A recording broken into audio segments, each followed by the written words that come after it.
Hello mga kakawali! Tara samahan nyo mag-frosting ng red velvet cake natin. Walang procedure kasi the other day yata ng memory to na post yung paggawa ng cake. Anyway, pag may order, ipopost natin yung procedure kung paano binik ito. Tignan nyo, napakaganda ng pagka-red niya. And ang red velvet cake, normally, cream cheese ang frosting niyan. Pag hindi cream cheese ang frosting, ayaw ko ng red velvet. Anyway, combination niya ng cream cheese, tsaka ng butter, tsaka icing sugar. Depende na sa panlasa nyo, yung tamis na magiging frosting nyo. Lalagyan natin yun ng filling. And kwento na lang din ako ng konting nalalaman ko sa red velvet cake kung bakit siya nagiging mapulang ganyan. Of course, may food coloring. Pero kung hindi nyo alam, yung red velvet cake, may flavor yan ng cocoa powder. May ingredients yan nakasama ang cocoa powder.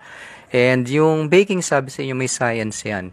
So, may chemical reaction na nangyayari habang binibake yung cake dun sa baking soda niya, sa acidity ng cocoa powder, at saka yung medyo asim ng buttermilk.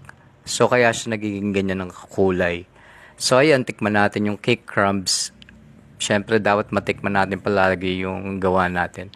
Yun lang guys. If you like this video, please like and share and follow me for more.